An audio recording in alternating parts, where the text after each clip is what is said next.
This month's Centresteer podcast is sponsored by Commonwealth Classics. Commonwealth Classics is a direct importer of classic vehicles from Europe and South America and has a rotating collection of rare and unique Land Rovers. Their showroom is located in Virginia, just 45 minutes west of Washington, D.C. Visit www.cwclassics.com to view their inventory of classic vehicles and follow them on Instagram at Commonwealth_Classics. Thank you, Commonwealth Classics, for your continued support of the podcast.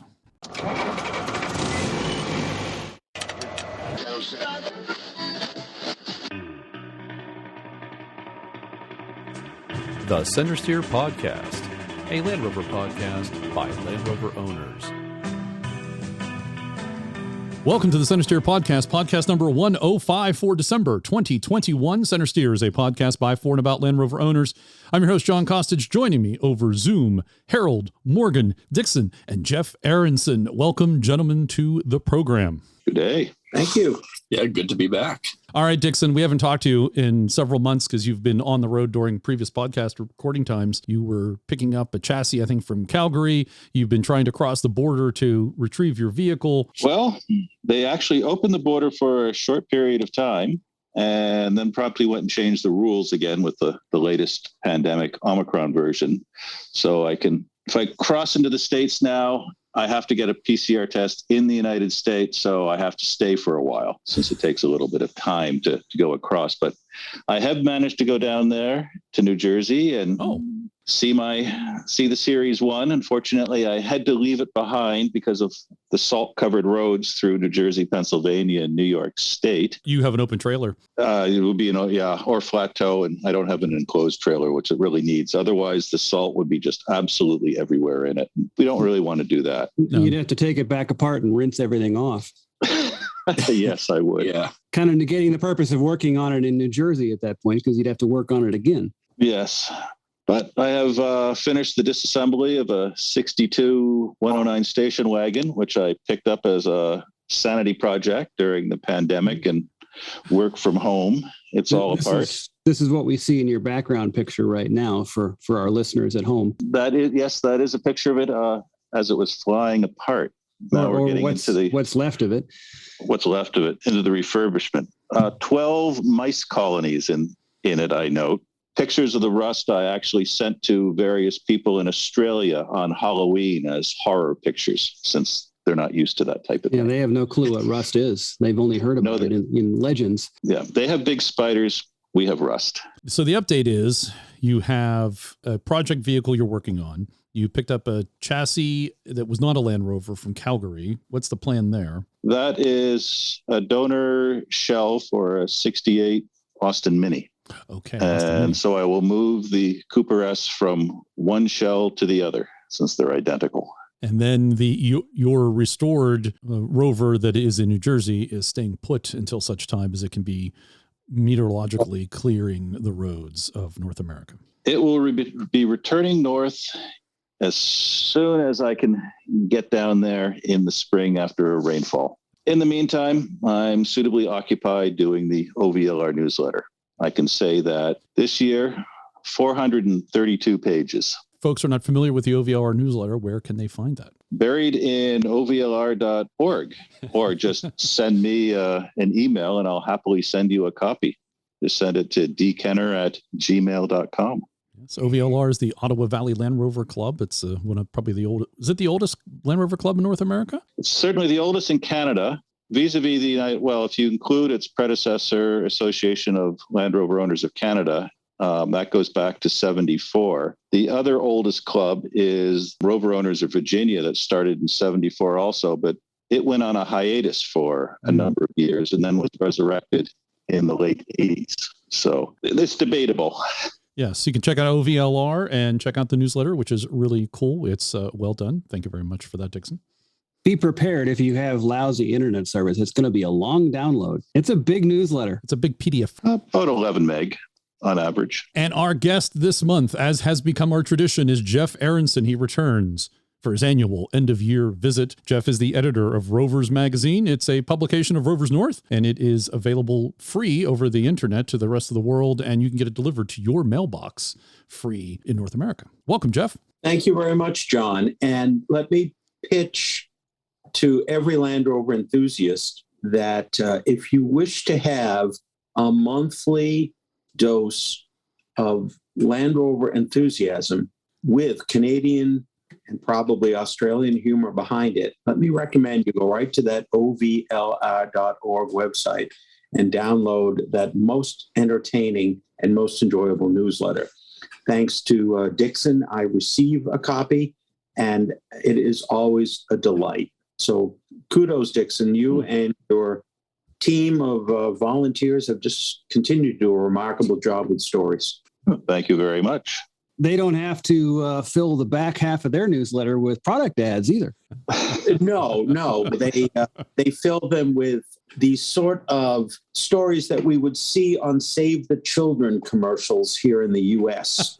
Forlorn Land Rovers just seeking new homes. And there always seemed to be a group there. The ads do not necessarily repeat each month. I'm assuming they find new homes in Canada or in the U.S. and are undergoing sympathetic restoration at this time or refurbishment at this time. They need to do that with a video thing, and play the sad music and show the shelters with all the forlorn rovers behind the chain link fences. You have a little teardrop coming out of the headlight. Please make your donation now so that these rovers can find a home.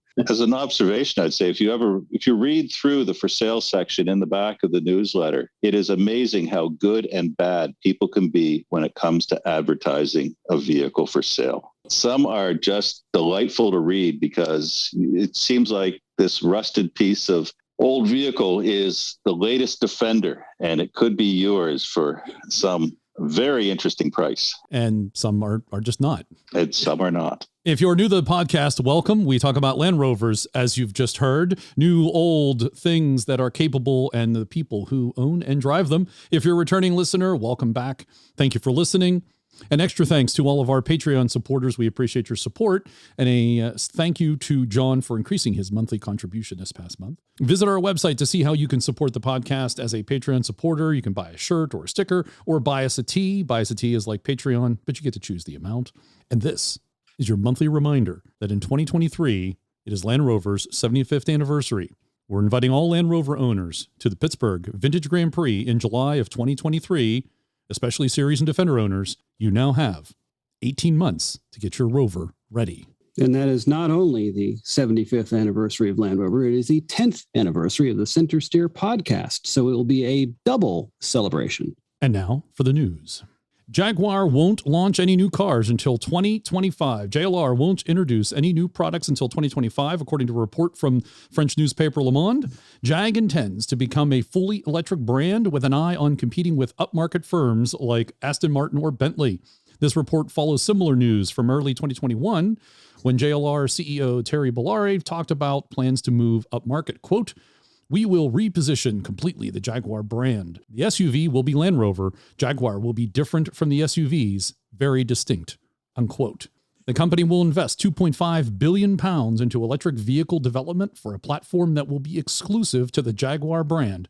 Just like to repeat that, £2.5 billion just for a Jaguar. The new models will possibly look quite different than the current design language. Jerry McGovern says, quote, "I'm savoring the thought of helping my Jaguar colleagues to bring Jaguar back to the position it deserves," unquote. The company also wrote off around £1.4 billion in investment into the MLA platform because the tech was too dated and not able to comply with the automaker's emission targets. The decision killed off the J-Pace project. In addition to not launching new products, Jaguar will slowly scale back production of current products by reducing the engine and equipment choices, according to Le Monde. The plan includes cutting the workforce and lowering costs. By 2026, Jaguar's manufacturing capacity will be 25% less than the current figure. Well, if they're moving upscale, it makes sense to be more limited production. Aren't they already kind of limited? Well, Sorry. limited sales, maybe not the same thing as limited production. Does release chips and so on for the Defender and other lines too at the same time. So it does make a fair amount of sense to go and use this opportunity to reposition the brand. And also for the new Range Rover coming out too. That's going to need a lot of chips too. John, I would like to offer a Jaguar thought, though. Jaguars have never been inexpensive, but they were always priced at an aspirational point, whether it was the sports car lines or the sedan lines, such that they were a deliberate step beneath the ultra luxury brands so that they could rival them in appearance, often exceed them in terms of ride quality and handling, rarely in terms of reliability, sadly. But in the process of changing Jaguar, they're really losing much of what the heritage of the mark was. And while I fully understand the financial imperative to go and compete with vehicles where cost is not an object, and therefore that percentage of folks willing to spend money on an automobile, lots of money, is apparent and proven, it is a shame in a way because that's not the heritage of Jaguar as it evolved from the Swallow car company. So interesting changes ahead.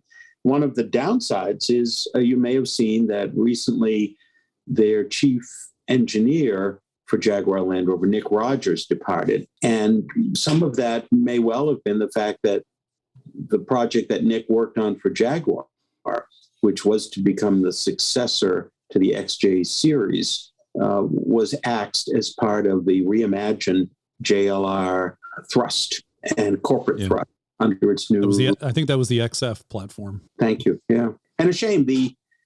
I certainly wouldn't turn down an XF if it were offered to me. It's a great vehicle. Same. I do think Jaguar may have ended if they weren't going to reimagine themselves, because it just seemed like it was declining and it was getting tough to compete with BMW and with Mercedes at that point. Yeah, I think they're getting lost in the middle. And I mean, I get your point that they were a premium vehicle at a lower price point than some of their other people in the sector. And so that created a great perception of value, and it was built on that value. It's high end at a value price, but the problem is there's so many other players doing the same thing that they're kind of lost in a busy segment there. They're definitely lost in the U.S. market, but I don't know, and I know that's an important market, but I don't know where it stands worldwide.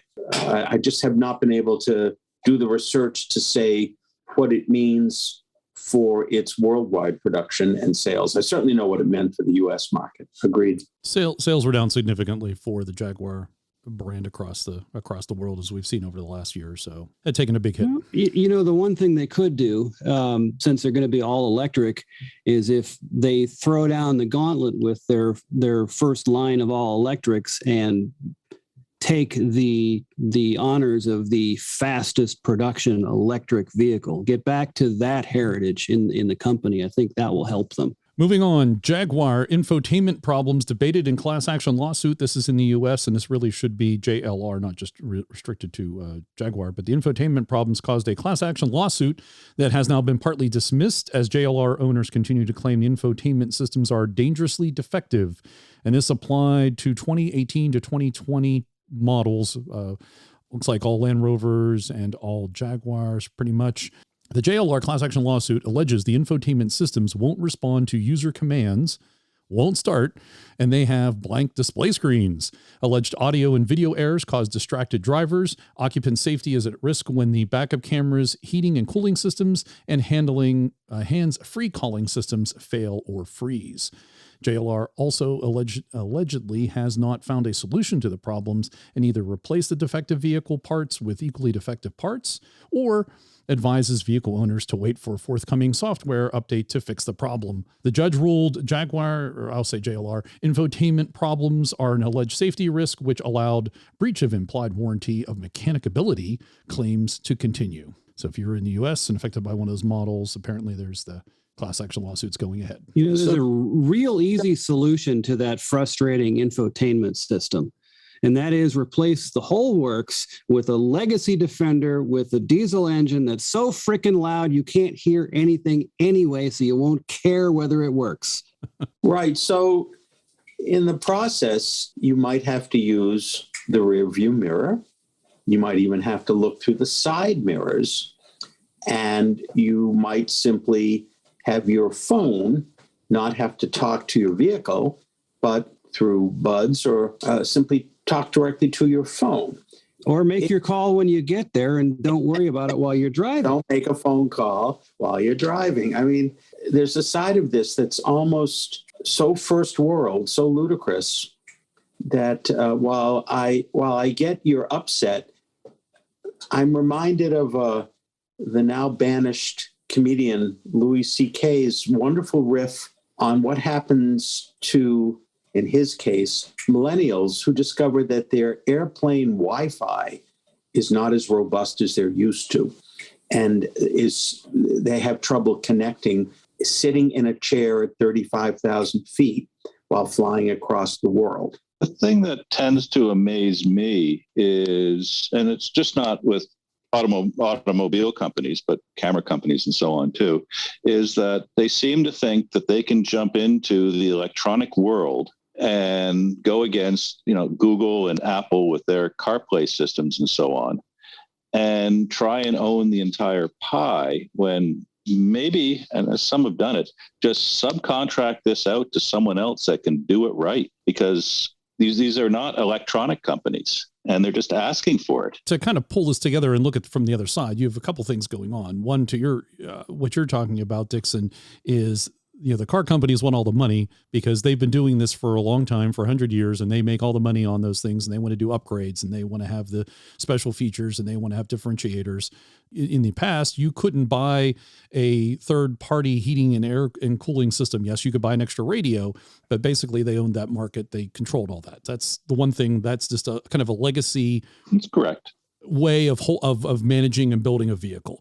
The other thing is there are, the infotainment system is one thing, but there's that yes, we can joke that it's having problems, and yes, you can't listen to stream the music or do something along those lines. But the real problem is the heating and control and air controlling activities, getting to those in a quick fashion, to turn on the wipers or to turn on the defroster so that you can clear your windscreen, those kinds of things. If those are hard to get to and you're in a situation where the weather changes quickly, you want those things to respond quickly and be able to get to them so you're still in a safe situation while driving.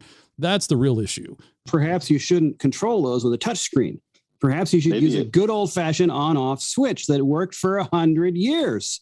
Yes. And I think that's where you see some of that happening. And that's what they've done, like with the Defender. Yes, you can do that, but they also have they still went back to having knobs for those, I think, critical functions. I think that's certainly in the foreseeable future, that's the way to go. Of course, if you grew up in a place where you had to scrape and wipe your own window on the inside as you drove, having these systems at all are a luxury. And if they don't work, well, fine. We just go back to the way things were. It's not an entitlement, people. Yeah, you're right, Harold. You can go back. I'll let you drive the Series 3 or even drive the Defender. And there's a change in weather and you're like, okay, which do I slide the slider up or down? What's the, which one's heat? Because the graphic has rubbed off and you can't remember what's what. If I have a squeegee on the dash. Oh, yeah. I have a squeegee in both vehicles because you never know. The inside is a faster just a squeegee in the inside. And you never venture out without knowing where your towel is. As a Hitchhiker's Guide to the Galaxy has taught everyone, always have a towel with you. Now, the other part that's getting a little tricky is the various legislation, at least here in the U.S., that adds requirements for certain features, which then encourages the manufacturers to, expand upon their infotainment systems and integrate them further, which is a little frustrating for sure. And obviously, drives prices up, makes things more complicated, and more chips. Yeah, more chips. I think we have to remember that ultimately the value of automobile companies creating their own digitized systems, even if they do now allow Alexa and Google's Play to function in their vehicles, is the data that they're collecting. That is why Google and Apple and so on, that's really their value. That to them, that's the most valuable commodity that they're collecting. And the automobile manufacturers also want that data at the moment for more or less less defined purposes, certainly oriented towards marketing. But ultimately, their working assumption is that data will have value for them in future design of cars as well as future sales of cars or vehicles. I'm waiting. Sure. I'm waiting for the day when that ties into the navigational system and doesn't allow you to drive into states for which you have not subscribed. Could be. It could be that your insurance company will be able to purchase that data. That would be terrifying. Yeah. Although, there's good and bad on all of that, certainly. And, the one could be, well, I don't drive far along, say out of more than 10 miles from my house. And the insurance company goes, well, prove it. And if you gave them that data, or they had that data, they could prove it, then maybe your insurance costs would be less as a result. And if that means your insurance costs might be normally what they are and not overinflated because they figure you can't prove it. Right. Yeah, maybe there's another way to look at it too. That's another way to handle it. And I'm waiting for law enforcement to tap into that and just start adding tickets to your account every time they see you've done something via your car's computer. They already collect tolls that way. Yeah, Right. exactly. But they haven't turned that feature, that we'll call it feature, on where, it's because even back when you got Easy Pass came out, it was like, well, they could just track how much time it took you to get from exit to exit, look at the time, they know the distance, and they go, oh, you were doing 3 miles or 20 miles or 100 miles over the speed limit. Boom, auto ticket. They haven't turned that on. It could. I think that would be problematic here in the U.S. They have a hard enough time just collecting for you getting on and getting off. Well, yes, when the PA Turnpike has lost millions of dollars, even with the Easy Pass, and they're like, oh, we didn't collect it. Okay, let's move on, shall we? This is out of the UK. This is a change in their driving licensing laws. So changed on December 16th. If you passed your driving test after January of 1997, you are now allowed to tow trailers up to 3,500 kilograms. So that's a change in the UK licensing laws. UK listeners, if you didn't already know that, now you do. What was the law before? You could not tow. Okay, without a special license. Correct. You had to go for a special test, and I think you had to pay for the test. Right. Here you're good to go unless you're over 26,000 pounds combination. Then you need a special license. Right. And presumably this will be good news for like new Defender owners and those that can tow those mounts. It's the best news for the people selling the trailers, I think. True. All right, the 2022 Range Rover could be the ultimate luxury SUV. It's not very often the brand new Range Rover comes along, but last month, fifth generation was unveiled. Journalists have yet to have the chance to test it out on the street, but Doug DeMoro recently had the opportunity to check it out, pre-production model. And although he wasn't allowed to drive it, he did a walk around. And so DeMoro kicks off his review of the new SUV with a comprehensive tour of the redesigned tailgate that can be folded out into a bench seat. In addition, the new model can, for the very first time in a Range Rover, be optioned with a third row. The YouTuber is also very impressed with the upgrades that the automaker has made in the cabin. Among the key updates are fitment of the enlarged infotainment screen, quality wooden finishes, and an all-digital gauge cluster. And we'll have a link to his video. More chips. Oh, absolutely. More chips, all the time. But no salsa. Now, there you go, Harold. That could be a potential upgrade. You could get, maybe the Range Rover will come with a little queso can and maybe one with salsa and just push a button. Self-replenishing, like the old whiskey hunting trucks? Sure. Why not? Powerful acceleration, not a focus of upcoming all-new electric Range Rover. The redesigned Range Rover will offer a diverse lineup of conventional gasoline and hybrid powertrains, but the real showstopper could be the upcoming battery electric version. It promises excellent, if not necessarily jaw-dropping, performance. Finbar McFall, Land Rover's Global Executive Director of Vehicle Programs, said, "We're not chasing headline figures." Yeah, I thought about the name too. He was chatting with at the LA Auto Show with Road Show. In other words, don't expect the all-electric Range Rover to scramble your organs with a 0 to 60 time of less than 3 seconds. The upcoming battery electric Range Rover will still be the highest performance version in the model range, at least 0 to 60 standpoint, because the instant response of its electric motors. But all-out acceleration is not really what Range Rovers are about, noted McFall. Quote, it's almost secondary or tertiary message. It's not really why people buy Range Rovers, unquote. It won't scramble your organs, but it will scramble the organs of the guy who didn't hear you coming in the Home Depot parking lot. Quote, it will still be the most capable and refined SUV, so the fact that it's powered by electric won't change, unquote. The battery-powered drivetrain will only serve to make this SUV more civilized since it produces almost no vibration or noise. The redesigned Range Rover is scheduled to launch next spring, and the plug-in hybrid model, which offers 62 miles of battery-only range, is expected to come out in 2023. The all-electric Range Rover is due to launch a year later. That'd be 2024. Now, presumably they'll go for faster acceleration with the Range Rover Sport when that eventually gets electrified. One would hope. They're just Or the SVO option. Right. That was what I was going to say. Is it certainly could be easy to do just a software update for an SVO model to get faster acceleration. Can you add a turbocharger? I'm kidding. Yeah, it's called extra batteries. Actually, yeah. Would that be an electric turbocharger then? Actually, they make such a thing, and yeah, it's lame, but they make it. Yeah. It's basically a They hair do. dryer. It's just an electric hair dryer in front of your engine. Yeah, anyway, it's lame. It's really more of a supercharger. Well, correct, since it's not running off the exhaust. Yeah. It is by definition just a supercharger. The 2022 Range Rover SV offers new level of personalization. Land Rover redesigned the Range Rover 2022. We knew this. The automaker has made efforts to ensure the vehicle is much easier to personalize than its predecessor. This is especially true for the range-topping Range Rover SV grade, which is available in more than 1.6 million configurations. A configuration Land Rover's website lets you play around with all the options. There are options for both the interior and exterior, including options that are relatively new to the vehicle personalization world, such as ceramics and sustainable materials.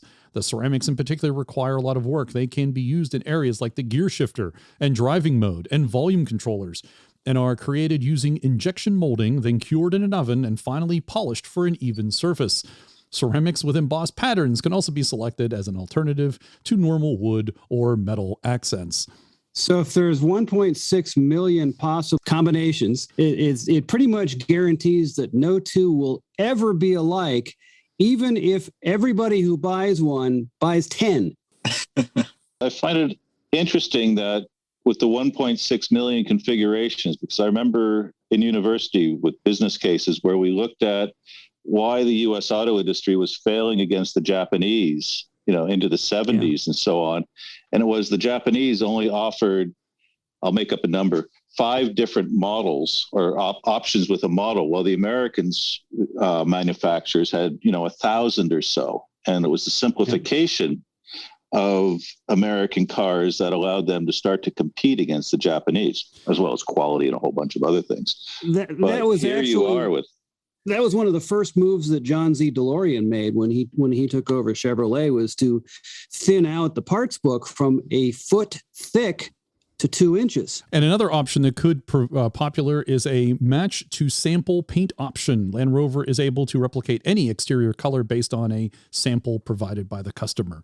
I don't think that's particularly new, but I think that's where your 1.6 million possibilities are, is probably mostly in paint, be my guess. Can they do patina with the different shading? Sure. I think if you pay them enough, yeah. or paint it to look like it's rusty, even though it's aluminum. Well, wouldn't that be a wrap? Well, but you can do it in paint and be even cooler. And it would last more than 5 years, maybe. It could come right off the assembly line looking like it's been around for 50 years. So that's some new Range Rover information coming. Next is the 2022 Land Rover Defender review from Autoblog. Some of this we already know, but some new stuff that I wanted to call to your attention. This time they drove a V8. Read some of the selections here. The 2022 Defender is proof that you can have a super capable off-road vehicle on the trails without getting beat up on the morning commute. All it takes is money, and even though the Defender starts at a higher price point than the Wrangler, Bronco, and 4Runner, all of those models can creep right into the Land Rover's territory with options. None are graced with the same refined road manners as the Land Rover, however. You pay more, but you're also getting a more comfortable ride, a much quieter cabin, and superior on-road handling. At the same time, it's still a beast off-road. Land Rover truly towed the line between rugged and luxuriousness with the new Defender, right down to the unique styling. Rather than recreating the look of its iconic predecessor, the Defender's more modern look is in keeping with an overall personality that fully embraces modern technology and design. What's new for the 2022? Land Rover adds a V8 option for both the 90 and the 110 that gives the Defender 518 horsepower, new trim levels, and special editions also jump abroad for 2022, including a V8 Carpathian edition. That's the flagship model. The 90 adds an X Dynamic SE, X Dynamic HSE trims, and the 110 adds an XS edition and plenty of extra appearance packages to go with it. Tech update hits the Defender 2 as Land Rover is making a bigger 11.4-inch screen optional in place of the standard 10-inch screen. The new larger screen is much taller, and Land Rover says it offers 60% more screen real estate. Standard on every Defender is Land Rover's Pivi Pro 10-inch screen. So the 11.4 is optional. The 10-inch is standard. The software, however, can be slow to respond. We found it to be buggy at times, and the layout of certain functions, such as the audio system, is unusual. Song info and radio presets are annoyingly found on separate pages. The widescreen also doesn't take advantage of its super wide layout with split screen option. The optional all digital instruments make a stronger impression as they offer different design choices that'll provide as much or as little info as you'd like. That said, we'd also be just fine with a standard analog gauge cluster and smaller central screen. What are Defender fuel economy and performance specs? The standard Defender engine is a 2-liter turbocharged inline 4 producing 296 horsepower. An 8-speed automatic is on board along with a permanent 4-wheel drive system. Fuel economy is 17 miles per gallon city, 20 highway, 18 combined. In the 110, the 90 is 18, 21, 19, so very similar. And Land Rover says the 110 will go from 0 to 60 in 7.7 seconds. The optional 3-liter inline 6 features a smorgasbord of power-enhancing elements, turbocharger, electric supercharger, and mild hybrid system. Output is a significant step up at 395 horsepower. The 0-60 time falls to 5.8 seconds. In the 110, 5.7 in the 90. Fuel economy increases slightly to 17 city, 22 highway, 19 combined for both body styles. The new V8 option is a 5-liter supercharged V8 that produces a stout 518 horsepower. It gets bespoke transmission settings from the 8-speed automatic and is capable of sending the Defender 90 0 to 60 in just 4.9 seconds. That's a second faster than the V6. Fuel economy suffers, and the 110 V8s are rated at 14, 19, 16. So that's 14 city, 19 highway, 16 combined. Finally, what are Defenders like to drive? Like other Land Rovers, the Defender's air suspension results in a controlled, buttery smooth ride that's better than the vast majority of other SUVs, let alone rugged off-roaders like the Wrangler, Bronco, and 4Runner. The 90 short wheelbase brings harsher truck-like responses to potholes, but it's still more comfortable than competitors. Its steering is slow and requires plenty of turning per the off-roading norm, but it's also incredibly precise, provides impressive feedback for something so capable of climbing rocks. The long travel brake pedal will definitely take some getting used to if you're coming from a crossover or car, but the brakes are easily modulated and you can get used to them. In total, there's really no contest when it comes to on-road drivability between the Defender and those other off-roading competitors. Of course, Land Rover is also a lot more expensive. There's more to the article if you want to read more about it in their review of this 2022 Defender V8. So my takeaway is it's got slightly better fuel mileage than the Rover V8 and 3 times the power. Right. You know, the 4, the 6, and the 8. My diesel Defender gets better mileage. As it should. So does Ravis, the 51. I guess it's just weight and adding on all the things that they have over the years and the capabilities and chips. All the chips, they all add up, don't they? The chips slow it down, that's for sure. That is mainline news. Some into fun Land Rover news. And this one features our guest this month, Jeff Aronson. Completing Land Rover's trophy competition left me with new friends and sore arms. And this is by Peter Nelson, carbibles.com. And he competed in the Land Rover Trophy. So I'll read you a bit of this.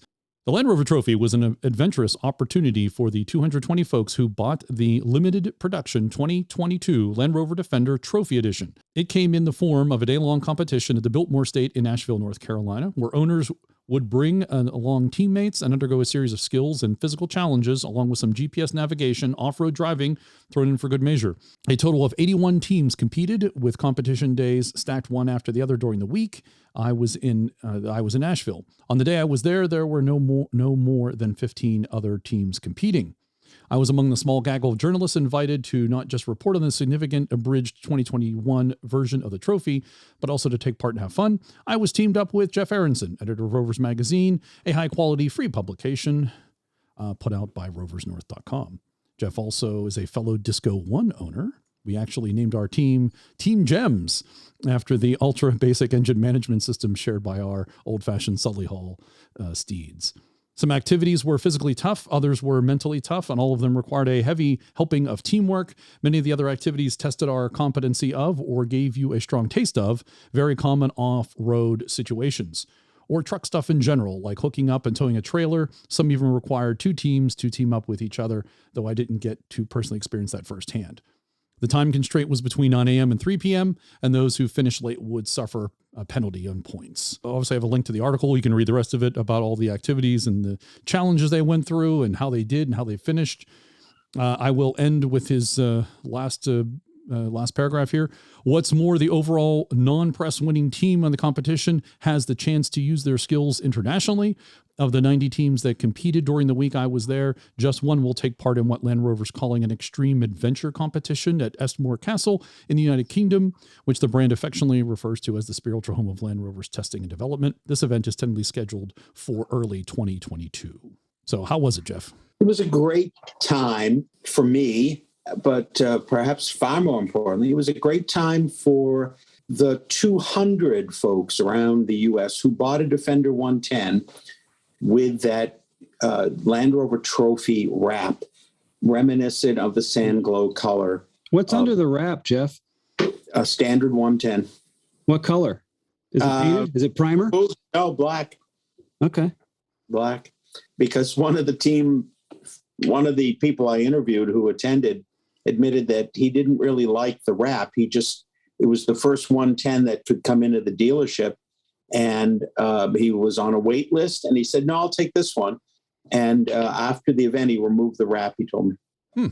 I think it looks good. I think they did a nice job with that wrap and the effects. Doesn't that bring a price premium? Yes, the price premium, but that's largely because of the way it's packaged, also. So the guy took the edition and then just peeled all the cost off and threw it in the trash. Essentially, to some degree, that's what he's done. Wow. Although it'll be interesting to see just whether it holds any value over time. Okay. But, like E4s and the Kalaharis and all the special Discovery models have shown, people like that. So he may have, but he really just wanted a Defender 110. Well, there were some mechanical upgrades too, weren't there? Some hardware and other upgrades? Different than, except for the winch package, there was nothing different than what you could get on any 110. Okay. Ours had the 6-cylinder, and for its purposes of the event, none of the competitions were rapid driving. There was a time distance rally, but that was through Asheville, North Carolina's streets and surrounding area. But most of it was off-roading, and it was the kind of off-road experiences that if you are new to Land Rover, you might have been very new to what they asked you to do. Many of them were familiar problems or situations you've run into off-roading on your own. Peter described in his story, and my story is out in our winter issue. It comes out this February. Described using your high lift as a winch. The demonstration for us the night before for all the teams showed how you could use your high lift as a winch. And Jim Sweat, former Camel Trophy driver, actually ran that part of the event and was present at that location. But the difference was that while you watched it on a flat ground easily move, and without much labor, move the vehicle, we certainly had about a 20-degree hill that we had to ascend. One full car length. And that was the Defender 110 car length. So that's longer than you would be used to on a Land Rover in general. And we had to pull the thing up. The chain had to be moved several times by virtue of it being relatively short. And it was a hot, muggy day. in October on the Biltmore estate. It taxed everyone physically. Taking that hill 1 inch at a time. 1 inch at a time, exactly. I'm very thankful that some of my other work requires physical labor so that I could actually indulge in this. And as Peter said in the end of his piece that he sent me, the problem was not just working each of the 14 stations or tasks that were available. It's that you could only do them one at a time, which meant that if a station was occupied by a competing vehicle, you had to drive off and find an empty one. So a part of our frustration was simply finding empty sections or empty tasks that we could undertake. Among the ones that we missed by virtue of it being occupied was one that was Land Rover trivia that would not tax, that could tax newcomers perhaps to the brand, but wouldn't tax any enthusiast. And when I saw the sample questions later, I kicked myself. We did place, but we could have placed higher without question. Easy points. Easy points. The bridge building looked interesting. Oh, so the bridge building. This is actually a very clever thing that any event could do. I tip my hat to them. So the bridge building was great fun. However, you weren't just building the planks and moving heavy red oak planks from 6 feet to 3 feet to line them up properly. Each one was like a giant jigsaw puzzle of the green oval. So you actually had to place them in order such that you would recreate the classic green oval. And I must say that by the time it was not a clean cut green oval, it was a very faded one. So you had a few sections where you weren't quite certain if you had the right angle at the right oval. And it required you, under a time limit, to move them all around. You then drove your Defender across the bridge. You left your Defender across the bridge on the trail, walked back, and you had to disassemble the bridge and stack all the red oak pieces back again. I caught up with the team that I saw that had been ahead of us to chastise them for how cleverly they concealed every piece and accused them of deliberately moving them such that you had to lift each one up, turn it over, figure out where it went, move them around, etc. It was great fun to do, and it would be a very clever thing for any event to include as a competition as part of the old aluminum triathlon sort of thing. It'd be great fun. There were some great events for folks who really hadn't driven the vehicle much across moguls so they could see how the vehicle could tip to one side without being dangerous and how you would maneuver it such that you had tied to your winch line a literal punch, the sort of paper punch that you have. But it was tied very, very tightly such that you had to get very close to the punch ticket that was actually tied to an obstacle, generally a tree. So for folks for whom none of this had occurred before, it was a great eye-opener.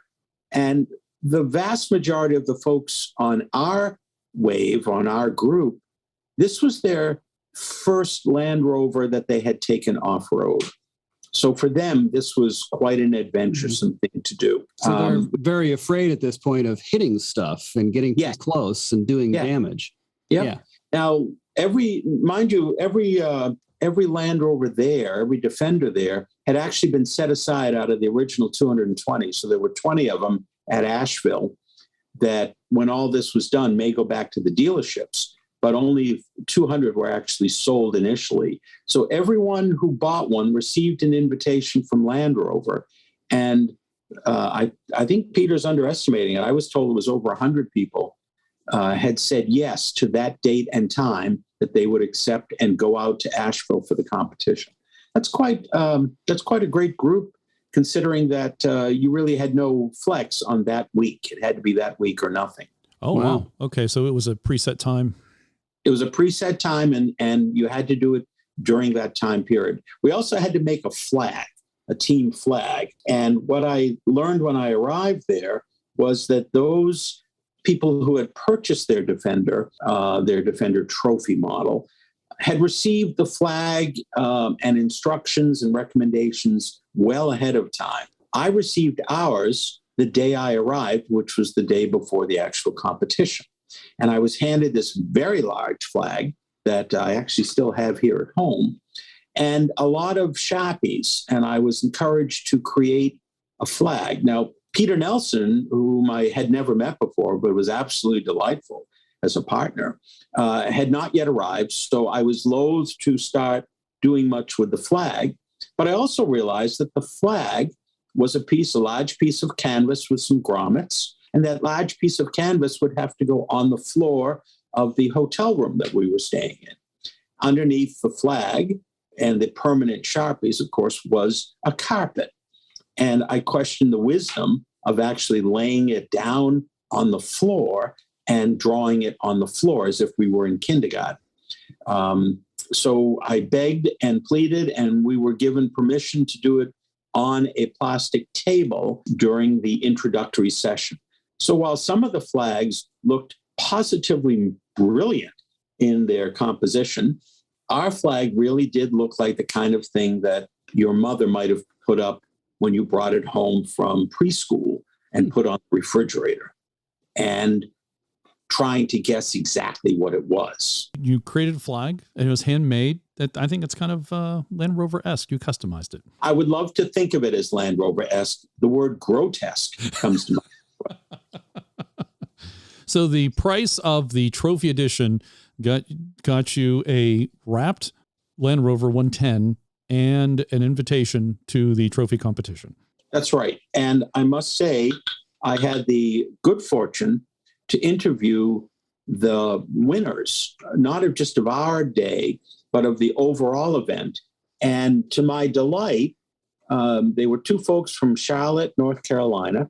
One of them is an avid Land Rover enthusiast, very active with the North Carolina Club, Max Thomason, lives in Charlotte, and a friend of his parents, a retired law enforcement, a sergeant in the Mecklenburg County Sheriff's Office, I believe, named Jonathan Stepp. Now, Jonathan, according to Max in the interview, remains extraordinarily fit for a retired policeman. So for Jonathan to work the high lift was mother's milk. Max is a one-time Eagle Scout, an avid off-roader, orienteering, all of this, and a great strategist. They really went for the gold, if you will, pardon the pun. And they not only won their day, but they wound up winning the overall competition and will be going to East Nor Castle, indeed the spiritual home of all Land Rover off-road testing, for the final competition. Now, the reason, John, that there had to be a 110 trophy edition for the U.S. was because you really can't use or sell here the Defender V8 that's been created through Land Rover Classic. And those are the ones that are actually going to be used at East Nor Castle.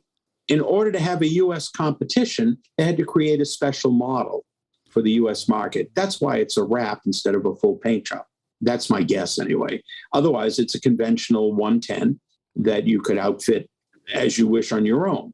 It was certainly a beautiful vehicle, and as you noted, will really stand out at any time. It's all very exciting for Jonathan and Max, and they're looking forward to it. I'm sure that for the same issues that every event is confronting, of just exactly what the COVID situation will be in Europe and particularly in England at the time they want to do this, which was scheduled for later February. This will all be on a little bit of a tentative basis at the moment, but there will be an event.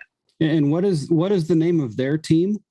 Oh my goodness, what a great story there. They are Team Cody, C-O-D-Y. Jonathan Stepp's 17-year-old son was tragically diagnosed with a brain tumor.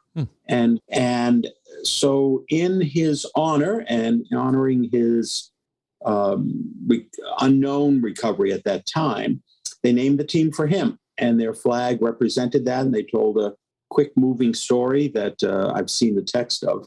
The good news, however, is that Cody has seemingly recovered and is in remission at the moment. Oh, good news. Yeah. So maybe he can go and watch. Yes, I think that would be a great thing to do. Hopefully, I know you can be immunocompromised under heavy chemotherapy and radiation. That being said, that may be a possibility. Well, speaking of Camel Trophy, we'll move on to the Camel Trophy-winning 1990 Land Rover Discovery 5-speed was for sale here in the USA. So it was a 1990 Land Rover Discovery left-hand drive 3-door example that won the 1990 Camel Trophy event in Siberia, and it was imported to the US from Germany by the seller in August of 2017.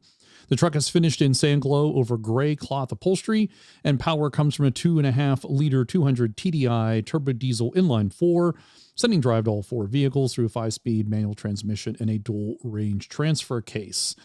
You can read more about this Camel Trophy Defender, the Disco that went on sale, literature and accessories from the 1990 Camel Trophy event in Siberia, as well as importation documents, and a range of Rover magazine and an article in Rover's magazine written about the truck in 2018 are included in the sale. And it did sell on Bring a Trailer for, back on November 26th of 2021, it sold for $138,000 US. I think that's the most expensive Disco ever sold. I think in the U.S. here, yes. Darn near it. Well, it's going to sell for more in the U.S. than anywhere else on the planet. A Camel Trophy-winning Disco. I think that seems appropriate to me. Well, yeah, that's serious provenance there. Which team was it from? I guess whoever won the 1990 Camel Trophy event, whatever was it a German team? Only because it was imported from Germany. I think so. I didn't do the research. Sorry about that. I should have looked up. John, this is a great time, since you've mentioned Camel Trophy, for me to extol Nick Dimbleby's definitive history of the Camel Trophy. You may have seen it mentioned in the last issue of Rover's magazine. Nick is a longtime professional photographer for Land Rover. He participated. He also has been in just about every product launch that Land Rover's ever done anywhere in the world. He's an avid Land Rover enthusiast himself. His book is brilliantly written and very well researched, worth every penny of its purchase price. I can't recommend it more highly for any Land Rover enthusiast. If you want to experience what it was like for the many individuals of all the teams who ran the Camel Trophy, I really recommend it. His book is on the way to my house as we speak, and he will be a future guest of the program. You will enjoy it very, very much. The 1990 Camel Trophy was won by Holland, Team Holland. All right, moving on to news out of Wales, and the headline tells you everything you need to know, but we're still going to read the whole article because it's heart-wrenching. Man spends 4 years restoring vintage Land Rover only for it to be crushed by a tree. A man who spent 4 years restoring a vintage Land Rover could only look in horror as it was crushed by a falling tree during recent storms. And to make matters worse, the vehicle, a classic 1972 model, wasn't insured at the time of the accident. Neil Dallywater had parked his pride and joy outside of his home in Ruthin and thought it was safe and sound, but at around 10 p.m. on Friday, November 26th, a loud crash caused him to run to the vehicle. There he saw the car had been virtually cut in two by a massive breach, which had been uprooted by the gale force winds. The car's obviously a write-off, although I can probably salvage a few spares from it, mainly the back door and the gear knob, the 56-year-old tattoo artist told the Daily Post. The tree pretty much hit the car in the middle. The steering column was pushed right into the driver's seat and the roof was flattened. A big branch also went through the bonnet, smashed the top of the engine, and snapped the chassis in half. A passion project for the past 4 years or so, Neil added he only had the front grille left to restore before the tree fell. The plan was to get it on the road for winter, but it clearly wasn't meant to be. It was just one of those things. The main thing is no one got hurt, said Neil. Unfortunately for Neil, who lives with his partner and their 4 dogs, the Land Rover was not insured at the time of the storm. Quote, because it wasn't on the road, I didn't have it insured. I was due to insure it on the following Monday because that's when I was thinking of taking it out. Added he learned a valuable lesson from the experience, namely, don't park your car under a tree. I'd like to know how, regardless of the size of the tree, you break a chassis that's in good shape. Maybe the tree was sharpened? Oh, this was a very, very large tree. Perhaps depends on your definition of breaking in half. It maybe just bent it. Yeah, bent it. I've seen two that have been hit by very large trees. Alistair Sinclair's, which was hit by a large maple, and then Bruce Fowler had a huge tree come down that not only flattened his 86-inch, the spare, but also got a Range Rover at the same time. And the chassis were fine. More or less fine. The bodywork is just junk, but I'm not sure it would break the chassis in this unless there was some issues with the chassis. Well, I think it probably just bent it.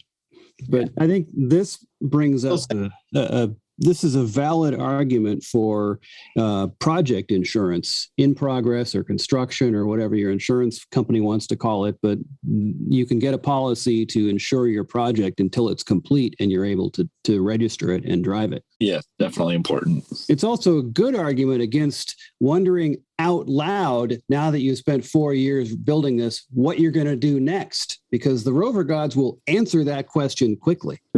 So 72 looked like it's a Series 3, and it looked to be a 109 because it was a 3-door.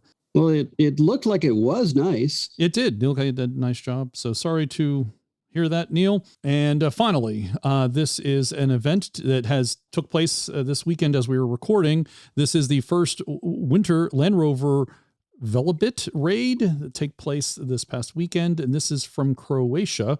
Another Land Rover event is coming, and the first winter Land Rover Velebit raid will take place in December 17th to the 19th. Participants will be able to enjoy not only good company, but also spectacular landscapes typical of the Velebit and Park Lencia National Parks, as well as the rich history of that county.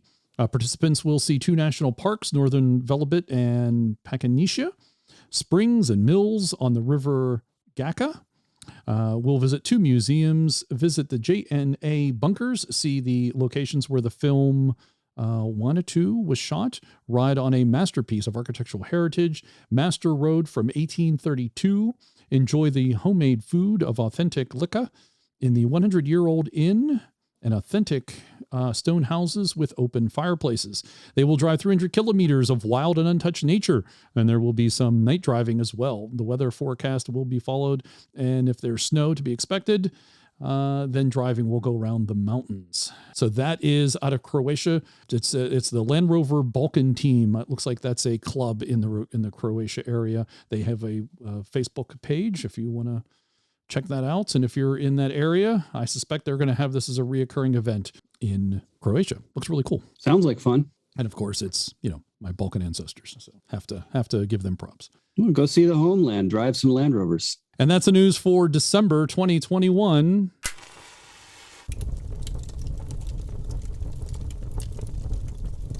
And now making his triumphant annual return visit is Jeff Aronson, editor of Rovers Magazine. You can go to roversmagazine.com. That will take you to Rovers Magazine online. You can see all current articles, past articles. I highly recommend you check out Rovers Magazine. If you're in North America, you can get it delivered to your mailbox free thanks to Rovers North. And if you're somewhere else in the rest of the world and you have access to the internet, go check out roversmagazine.com. Welcome, Jeff, back to the program. We really appreciate you coming back year and year. Jeff has arrived in his sleigh. Be careful where you park that because it does drip oil. You're in a different location than last year. It seems like you now have a nice comfy chair. I do have a comfy chair. Actually, no, it's the same location. I have moved from different rentals on this island off the coast of Maine where I live. I've been here for the past 4 years now, but I am indeed physically sitting in a comfortable chair as opposed to my desk chair at my office, my home office. Have you put enough logs on the fire for our conversation? Yes, yeah, I just did. And the door is sufficiently closed this time. And this door stays closed. This is the upgrade inherent in this particular rental property, a functioning front door. Functioning front door, regardless of wind direction, the door stays shut. How's the weather right now on Vinyl Haven? We actually got our first significant snow. I mean, it's just a few inches, but it stayed all day.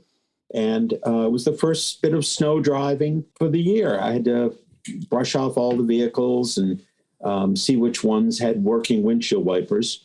That number has that's a good thing to check. That number has declined, unfortunately. We'll have to investigate just why a couple of the wipers aren't working. Now, are you in the plowing and or shoveling business when it snows? Only for myself. I do not plow with Rovers. While they're perfectly capable of it, I can think of few better ways to destroy your vehicle rapidly than commercially plowing with it. Okay. What you're currently driving? Is there regular driving vehicles? You're still at 3 vehicles now? I am at 3 Land Rovers. So a 97 Discovery 1. I have, of course, the Kiwi 1, which I've had now for 30 years this year. Oh, congratulations. Nice. And that is my 66 88-inch station wagon. Unfortunately, the snow came faster than I had anticipated, so it still has its soft top on. We'll have to see whether will allow me to switch it out and put the Safari on. And before that soft top becomes a hammock. Yeah, it already has started to. I have a fume curtain. If I'm forced to leave it on, as I've done in the past at times, I have a fume curtain, and it really does warm up that front compartment pretty nicely. And then, of course, I have the 67 109 that I purchased a few years back from a Virginia family and brought back up here. How's that running? That is great. The only awkward part of it is because of some work that had been done on the chassis in its previous life in Africa, you can only fit one fuel tank in there. So that's the one in the rear. And the problem it presents is I still am running the mechanical fuel pump. If you don't start the vehicle about once a week, you have to prime it with some gas on the carburetor in order to kick it starting. But it fires right up. It's simply that the mechanical pump just won't deliver enough fuel. That's a long trip for it. It's a long trip for that very, very small fuel pump. It wouldn't be that hard to retrofit an electric pump back there, though. No, it would not. And I've debated it. But if all I have to do is just make sure that I start it up every few days. You just got to use it. That's it. And I do enjoy using it. That's what they're for. The downside of it is the turning circle. Oh my gosh. Dixon. Welcome to the world of long wheelbase Land Rovers. Long wheelbase series Land Rovers. Oh my gosh. The concept of Y-turn takes on a whole new meaning. Makes you long for the nimble handling of an aircraft carrier. It's when I start to think that the 88-inch is actually, quote, nimble, that you realize how pathetic the turning radius is on a 109. So the discos, you're kind of your daily these days? No, I use all 3. I switch off depending on what I need. There's no question. As you know, I'm a volunteer EMT for our island's rescue service. And if I get a call in the middle of the night, there's no question I'm going to jump in the Discovery simply because you turn the key and it fires right up. I don't have to do anything. It has a real defroster and heater. It has strong windshield wipers, etc. So, and a better turning radius. And a real turning radius. You can slip it in anywhere. But I try to use them all. Today I went and got a Christmas tree from an unnamed location here on the island to protect my innocence. Meaning they didn't know you were taking it.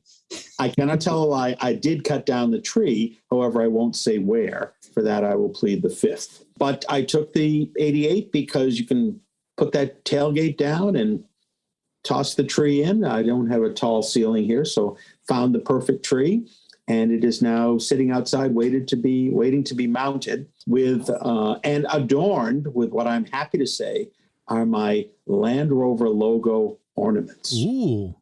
Are those new, or is this an old? Rovers North carried them for a few years. I buy another set each. Right. Okay. Yeah. Available at your local Rovers North store. Did you see how slyly I slipped that in? That was well done, sir. Well done. Oh, yeah, I caught that. So I saw you this year at MAR, and you had a new Defender D90, and you were very kind to let me take it for a little spin, and that was fun. The impression I get, again, when I see them in person is just how big the Defender is, and especially you pull up your my 87 next to it, and you're like, these things, even 90 just is impressive. It just has stance, and it's large. So tell us a little bit more about the D90 that you were able to drive. Well, I should tell the backstory. In previous years, a call to the Land Rover dealer in Richmond, Virginia, has resulted generally in being able to borrow a demo Land Rover to make the trip to the far western part of the state where the Mid-Atlantic Rally is held.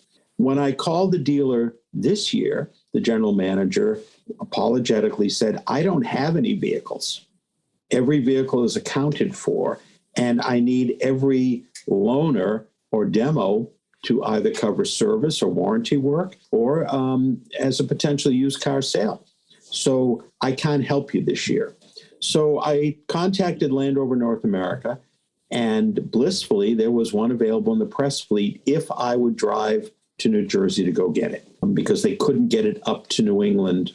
And I guess I understood it. So I did. I drove to New Jersey and there met up in the morning, got a quick tour, if you will, of the 90. It was the X Dynamic version. So that simply means it's the 6-cylinder with some interior enhancements. The distance drive for me was about 500 miles each way to get to Mar and then to get it back, because I did have to return it.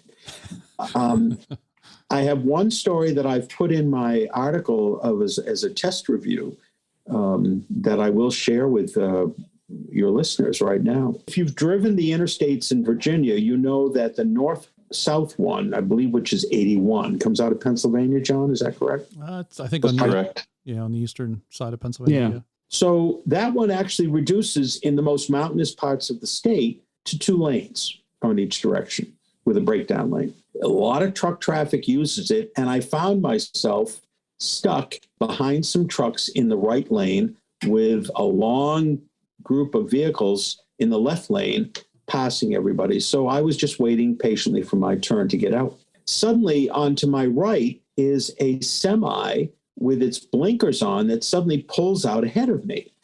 And I stomped on the brakes and discovered that the Defender 90, the new Defender 90, has a braking system far greater than anything I have experienced in any Heritage Defender ever. Meaning the brakes actually work. They not only worked, but they stayed in full control. The vehicle stayed in full control. And I literally found myself going effectively from about 50 and declining in speed as we're going up that hill to suddenly having to go 5 miles an hour. And it was instantaneous. Yeah. So that was a huge relief. And I did not have to come up with an excuse for Land Rover as to why I had damaged their vehicle. Then I waited for the left lane to open up. And since we were on a hill and there was a descent behind us, every vehicle could see the backed up traffic in the right lane, and everybody was clogging the left lane. Of course they did. I had only a very small window of opportunity to accelerate. And I need to say that the acceleration on the new Defender for today's highway driving conditions is extraordinary. And while we may poo-pah it in terms of, do we ever really need that much acceleration on a Defender? We all know their limitations. The fact is, I did. And I was able to get out of a dangerous situation rapidly and safely. Once you punch that sucker, I was in sport. I went over to sport mode, so it would accelerate up to its RPM limiter each time. And I have no idea what the actual acceleration time was. I know what Land Rover claims. I can only say that the claim is accurate and that the new Defender gets you out of contemporary highway problems safely. I was very, very pleased with that. So it was adequate. More than adequate. A few things. It was a hugely comfortable vehicle in the sense of firm, responsive. You sit just like you do in any Defender. So you sit upright if you choose to. You can see over that sloping front hood. By virtue of the rear view mirror, both incorporating the rear camera, if you wish, as well as actually being mounted such that you can see over the rear seats, you can really see the rear of the car. And all you have to allow for is the spare tire, the width of that spare tire on the back. So you can see the corners, you can see the rear. That's what you would want in a Defender for any kind of use on road or off-road. So very, very responsive. My fuel mileage was about 21 miles a gallon. I was keeping it at 70, 75 within this, the tolerable speed limits, but it would definitely go faster. I just kept it there. I arrived 500 miles later, just totally refreshed. The exact opposite of driving a 109. The exact opposite of driving the 109, because I made that same trip home in that 109 and crawled into each motel. I could not do that straight, and crawled into each motel room as if I had been in an Austin Powers movie and just coming out of cryogenics. Brilliant vehicle in every way. The interior really excels, where there's features of the exterior that I'm not a fan of, because I'm still not really big on that rounded shape. But I must say, I'm an old guy, and I've grown up with, series Rovers, and still drive them and still fondly love to look at them. But every millennial, every Gen X, everybody under the age of 50 who sees the vehicle falls for it immediately. I mean, so the shapes don't work for me, but I'm not that target audience. It's the second biggest selling model that Land Rover has in the US right now. It's behind the Sport. So all of that works well. Off-road, I will say, they are truly brilliant in terms of the way you sit in the vehicle. The turning circle, even on the 110, which is, of course, now more like a 120 in terms of overall length, the turning circle is still remarkably tight, and you can envision where the middle of the vehicle is and make your turns without a problem. The 90's even easier on trails. The other thing I just want to mention about the 90, for all of us who are enthusiasts of old Land Rovers, which are generally priced accordingly, the cost of a new vehicle can just seem overwhelming. And Land Rover's pricing ranges from $49,900 right up to $90,000 on the Land Rover Defenders. So I want to just cite here the work that Ralph Serrick at Serrick Auto Works in Richmond, Virginia, undertook. And John, you saw his there at MAR. He bought a coil-sprung, steel-wheeled base model. And as a backstory, I just want to note that I helped him find that, unbeknownst to me. Ralph had contacted me. Did I know dealers? If so, could I find a dealer who just might have a coil-sprung base model? Because he wanted to do some things to it, and he wanted to start with a base model. So I called a few of the dealers I knew, one of them being the dealer in Bedford, New Hampshire, the only dealer in the state of New Hampshire, Land Rover Bedford. Talked to the general manager, and yes, I have one. So I put him in touch with Ralph, and the next thing I know, Ralph has purchased it. And they worked out some way to, one of them drove it down even. So it's got some mileage. I have to say, taking it on the trails as opposed to the 90 that I took on the trails at MAR, light trails at MAR, the more serious ones at Uharry in the middle of October in North Carolina, showed that the vehicle is really hugely capable in its coil-sprung version as well on very difficult trails. Ralph's a great driver, but the vehicle didn't cause us any problem, any issue at all on a trail. You did a nice job with that, adding the winch and adding some underplating to certain parts. Yeah, light lift, and showed that it could happen, and the coil sprung model is a perfect base for that. It also just felt right. It looked great and felt right. Ralph put a wrap around the rear, so it looks from the outside like a commercial, like a panel truck. That's right. The Land Rover panel trucks. But from the inside, you see right through the wrap, so it's not dark and gloomy in there like the commercial versions that Land Rover has to sell in the UK. Right. I'm very keen on the 90 for me. That would just be the perfect size vehicle. It's as big as I would need to get.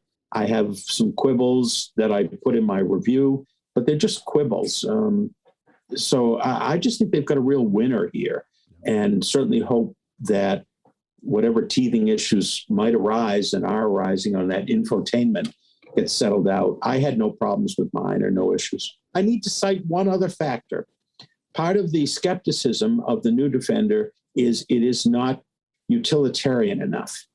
I will, without saying how it happened, just note that if, hypothetically, you leave the sunroof open overnight and it rains, this is all hypothetical. Hypothetical. Right. Hypothetically, of course, mind you. It should be told too that the 90 you had that cloth retractable, which is not on all models, just to be clear. No, that's an extra feature, no question. If you happen to have one of those models, and if you happen to leave it open overnight and it rains. Hypothetically, of course, you can mop out the interior just like they claim. Very easily. That's really hypothetically good news.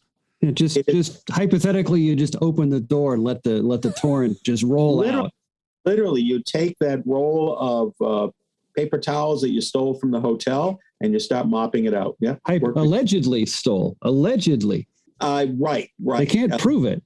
No, they can't prove it, and they probably just wondered just where all those cloth towels that were sopping wet, how I got them so sopping wet on the hotel room floor. But that's. Right. It's a shame that Land Rover, maybe this could be a future option where you can independently control each of the airbags, because then you could take the vehicle and open up the door and then just pivot it to the side and then spill all the water out. You can actually set your own terrain response settings. So maybe that's one that can be set, John. There we go. Empty the vehicle of liquid. Yeah. Dump mode. Dump mode. There we go. Drain mode or something. Drain port. Drain starboard. How long is it going to take for that fabric sunroof to start getting porous and leak? Well, I don't, it's a good question. I have to assume that they're making them better than, say, the early Defender Tickford tops were. Yeah. But underneath it, while the fabric roof goes back, there's a solid headliner that goes back with it inside. Like a shower curtain liner. Yes, only more robust. Okay. But hopefully. I assume that's going to have the life of any convertible top. Okay. How was the wind noise and all that in that? Did you put the windows down too, like at highway speeds, and have like everything open? Yeah. Was it still pretty, easy to drive, and could you have a conversation? Oh my gosh. Well, of course, compared to what I'm used to driving. Yeah. You could have a conversation. I could talk on the phone while I was driving, talk through the entertainment system, connecting my phone to it so it's wind noise with the sunroof back, but nothing that you wouldn't expect to have. And when everything was down, it was perfectly reasonable to me. Again, my point of comparison, I must admit, is that of my Series Land Rovers. After 3 decades of driving a Series 2A, your volume output of your voice has learned to compensate. So you get in something that's quieter, you have to learn to tone it down a little bit. I think one of the good fortunes for me is I enjoy being on stage. And really? Theater productions, I do. And I have learned to project and even drop my hideous Boston accent on stage. Oh. That being said, that same projection technique that allows you to vocalize across an auditorium is perfect for talking to your passenger in your 2A. Just have to remember to turn it off when you're in a late model Defender. Modulation. Modulation, exactly. One of the questions I was going to ask is, did your foot get wet? And now I'm thinking, yes, it did potentially, hypothetically, because the sunroof was open. So maybe that is a way, if you have a D90, modern D90 with the retractable roof, that is how it has that heritage connection of getting your feet wet. True Defender heritage experience. I will suggest hypothetically that the greater analogy is that the fabric seats, whatever the miracle fabric that they're using now, the sustainable fabric for the seats, retains a dampness overnight if hypothetically you leave the sunroof open in the rain. So when you get out and go into dinner with your friends and family, it looks like you've wet yourself. It still has that look of either incontinence or a mistake in your seating position, right? Did you happen to test if the heated seats worked? I did, to prevent the very problem that was just presented. I say, do they dry? Popping fuses because of the excess water. So, John, I would just ask if the podcast could be put on hold for a moment such that I can get more wood for my wood stove so that I can continue to converse without shivering. And Jeff is back. He has added logs to the fire. We can talk for another 90 minutes or so, I think, on one log, it seems. It's the problem with burning dried spruce. It burns quickly, all too quickly. Burns hot, but it burns all too quickly. So my hardwood, unfortunately, is just in another pile, and I didn't have time to go get some. I'll do that tonight. So when your wood is soft, it doesn't last as long, huh? That's exactly the issue. Yep. On the other hand, this is an island full of spruce trees, many of them uprooted. And that is my free supply of wood as long as I will cut them up and split them up and stack them up. Well, beggars can't be choosers. No, and that's what a Land Rover is very good for, indeed. After Mar, what happened? Did you go to any other events? So after Mar, but I did want to just cite something because after Mar, the next major event was the Old North States Uhari event. So this was the 15th year that the Old North State Club in North Carolina ran its event, traditionally a couple of weeks after the Mid-Atlantic Rally each year. Both events, though, I want to cite for the extra efforts they took to keep us all safe at the event. So they were all aware of various state mandates. And of course, as Dixon Kenner knows from trying to cross from Canada, they're different in every state in the U.S. At Mar, we held virtually everything outdoors. So there was no indoor activity. And the same at Uhari, everything was outdoors. And the social distancing and spacing, even at the campsites at Mar, were much greater than they had been in the past. And you were discouraged from packing close together unless you were the same family. And all of that, frankly, worked. I know David Short, the president of Rove, has paid attention. As a paramedic, he pays attention to health. And there were no reports of problems arising from Mar. And the same for Dan Ratcliffe, the director of the Old North State Club, who organized the Uhari event. There were no problems that resulted from there. And yet both were well attended. Uhari is limited by the number of campsites to about 100 Land Rovers and groups. The big, quote, banquet that they held every year is always held around a campfire outdoors, no matter what the weather. So again, there were safety precautions in place, and I commend everyone who's organizing an event to be aware of those so that if we ask people to come, we provide them with the safest opportunity while they're there. I would like to pause to let our listeners know that you're hearing a clicking sound, and that is Jeff's crackling fire. So that will be difficult to edit out of the program. So if you hear that, be aware. That's what that is. Jeff is not on fire. The wood's on fire. Thank you. Thank you, to be clear. Yes.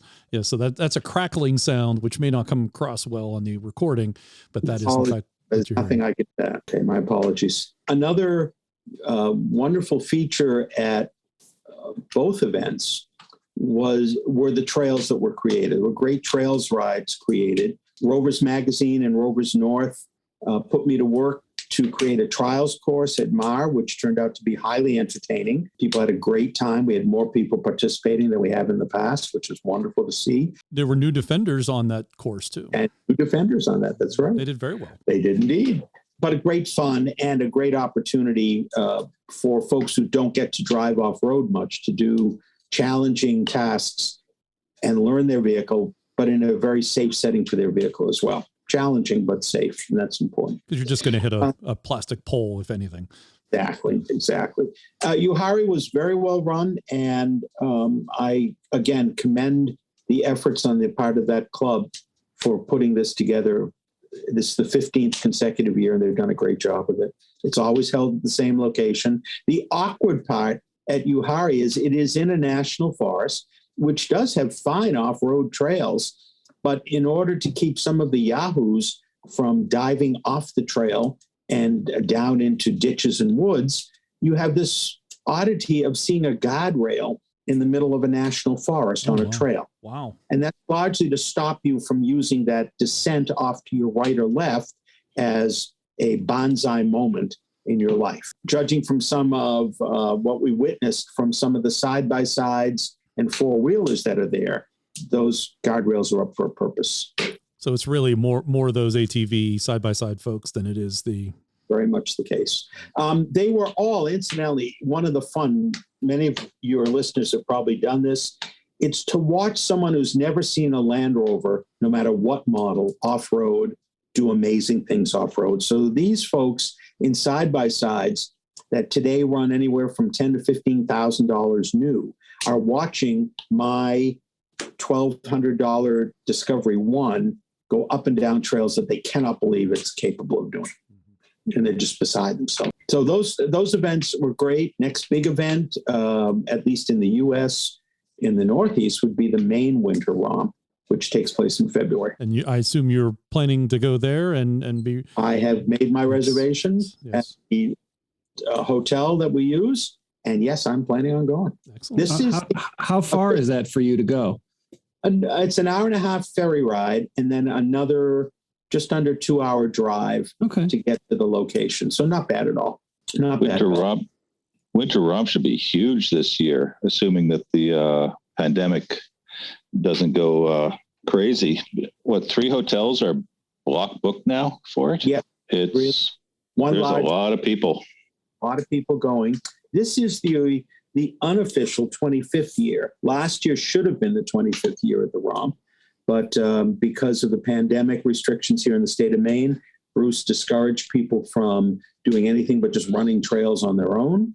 And so he's holding this one as the 25th official year, and there will be appropriate celebrations. And it's also on the new Conservancy land, correct? With the new road to get into the site? A very fortunate set of activities by volunteers and some generous donors, plus a bunch of people who just donated a small amount, like myself, bought a piece of something, supposedly, allowed the Winter Romp organization to first actually form an organization that owns now some 40 or 60 acres of land that assure access into the shared properties. That land was under threat of being purchased and possibly being closed off.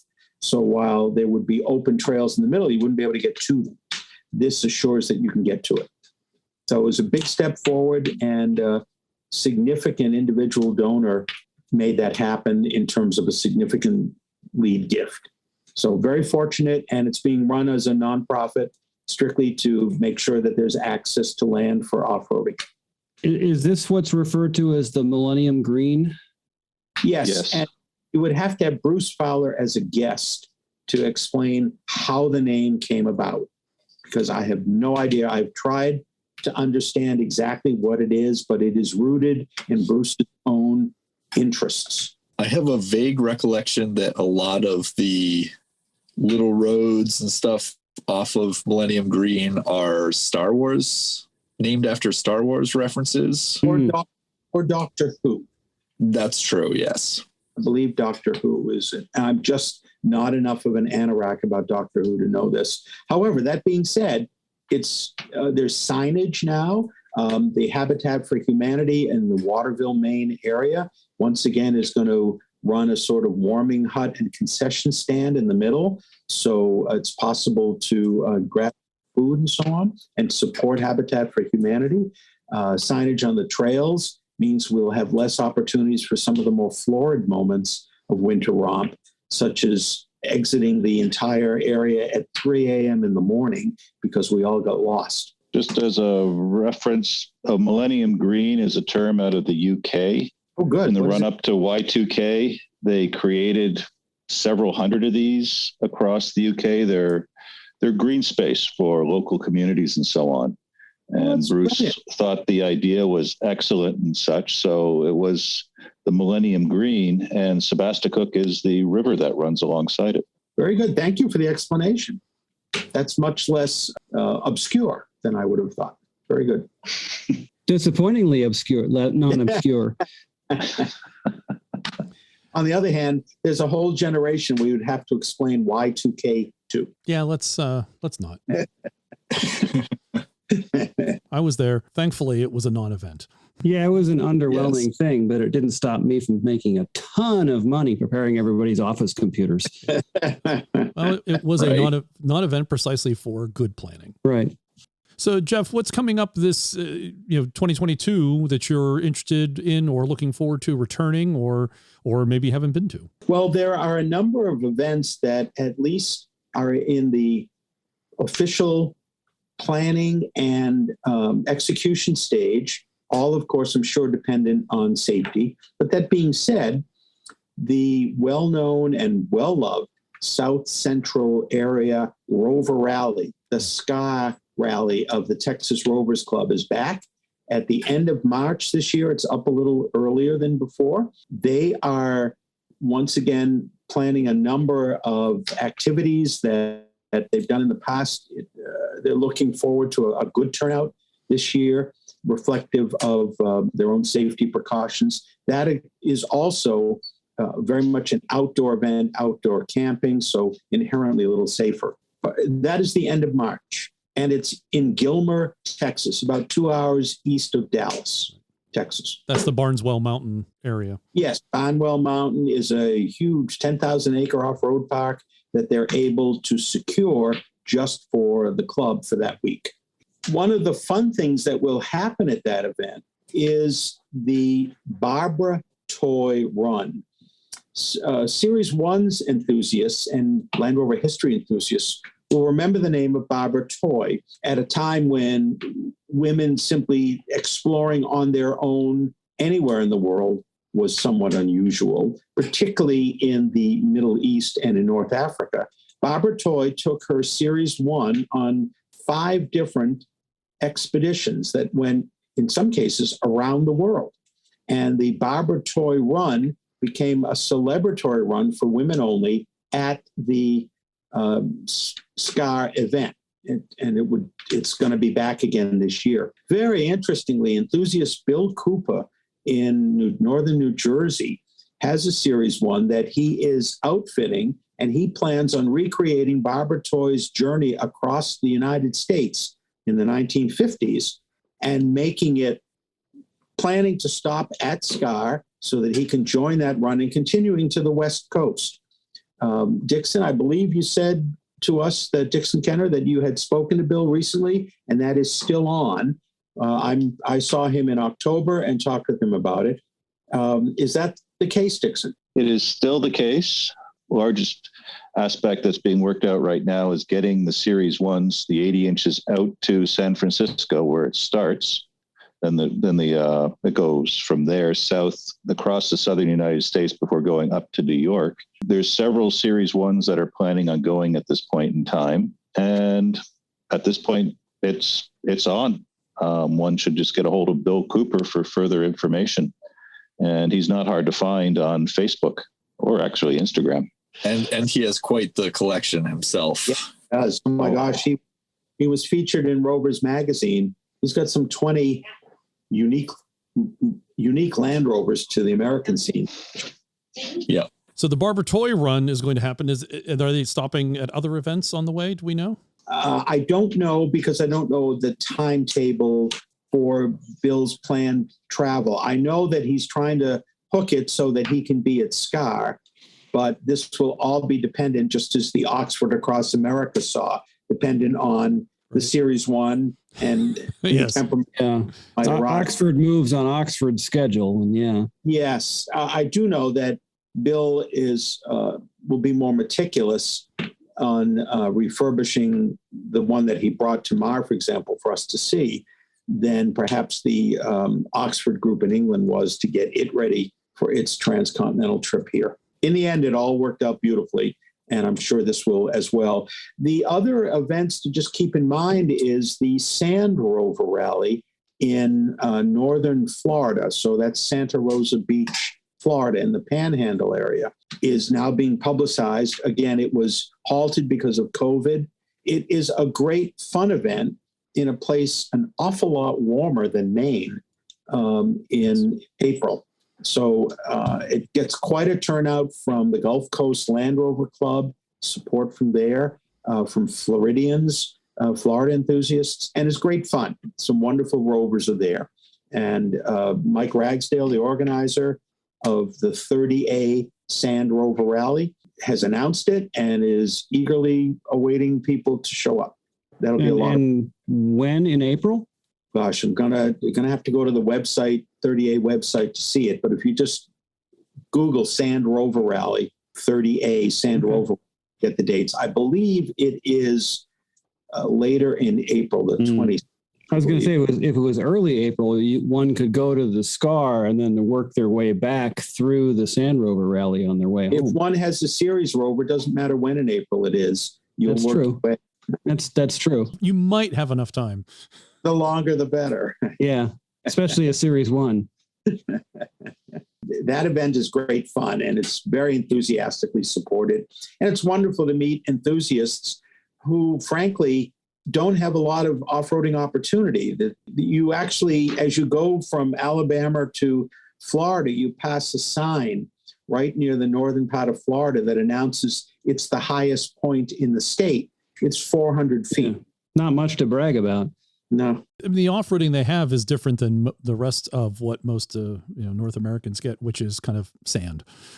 It's sand and muck. Yep. Yeah. And so if you own a car wash near a Land Rover event in Florida or Alabama, you make a fine fortune as people come out. I attended a couple years ago before COVID, and it's a nice event. A lot of nice people. It's a good weekend to get out, and as you said, it's a lot warmer than the rest of than the Northeast, especially at that time of year. Absolutely. So I would hope to be able to get to those events this year and look forward to them. And Mar, I take it, is Mar's moving locations back to Pearls Pond. Yes, it is. After nearly 20 years, I think, at the 15, Pembroke location, they've decided to accept an invitation to come back to the Pearls Pond area, which is closer to the Wintergreen, which does remind me, John, the Rover Owners Club of Virginia also holds its Rove at Wintergreen in March or April of every year. Yes, I think it's going to be early April, if I remember correctly. Early April this year, and great fun because that's a ski area. So you're riding up and down the ski trails or the support roads for the ski trails for that. Plus, they've been able to carve out in the woods some unique trails. That's a different kind of event than Mar, but very entertaining, and it will hopefully come off just as successfully as it has in past years. And it's a very scenic drive getting there too, going up that mountain. Yes. Yeah. And then the Blue Ridge Highway is not far, That's right. depending on which way you're coming from. The nice thing about that event is you don't have to set up a tent. There's no camping. It's just you're staying at the resort, at the hotel. So those are the ones this winter and spring. There are lots of smaller events that are held. Certainly want to highlight what the North Georgia group does, the Solaris group does with small events. I say small, they're 20 or 30, but keep in touch. If you live in those areas, there's probably a Rover Club around you that's doing some wonderful off-roading and a great way to both learn and be entertained. And maybe the birthday party up in Ontario will return this year. What do you think, Dixon? I hope it will be going again in the end of June. It's usually around the solstice. Last year it was moved to September because of provincial restrictions, but all we can do is hope. And of course, in July, if you're looking for something to do, there is the Vintage Grand Prix in Pittsburgh. And we hang out and look fabulous under the giant awning when it's usually blazing hot. Free water to anybody that comes by. John, it will be interesting to see, relative to what you announced earlier, what Land Rover North America will do for the 75th. It's on my list of things to do is to reach out to North America, see if maybe they want to help sponsor going on at the Grand Prix. And I need to reach out to the Grand Prix folks also. I know that it can't be the mark of the year because it's not a race car, but that's typically what they choose. But there could be something, we could have a special area where all the vintage Land Rovers. It's often the chase vehicle in off-road racing. You might also note that there are the West Coast clubs, so the NorCal and SoCal Land Rover clubs. There's now a Land Rover group in Las Vegas and one in Reno.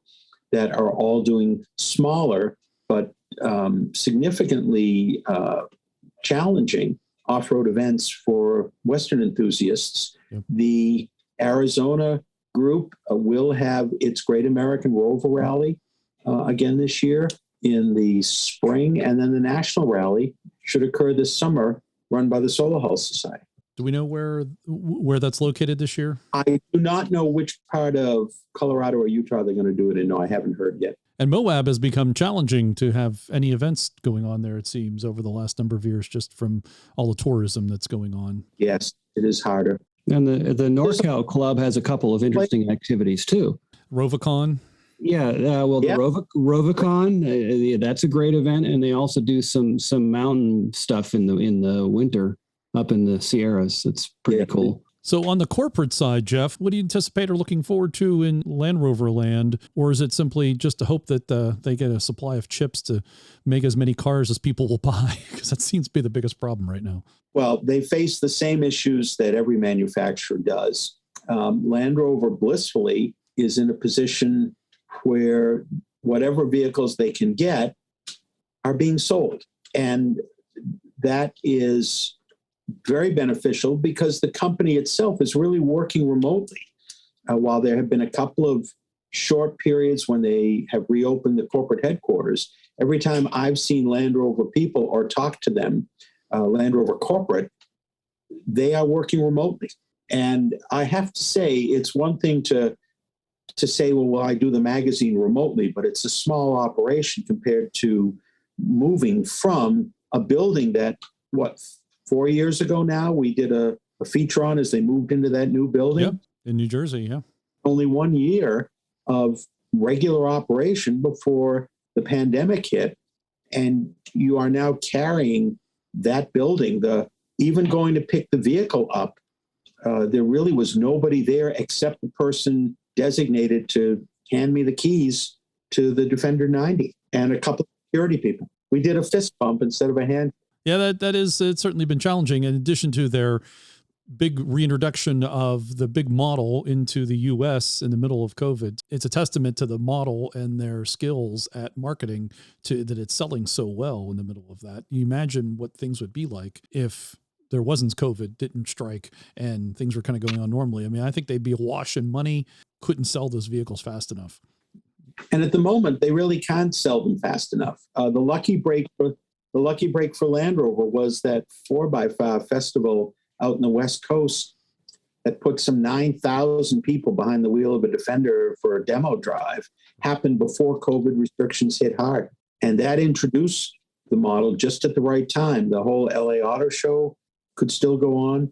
As you know, New York show was canceled. Talking about it for this year, but nobody's that optimistic.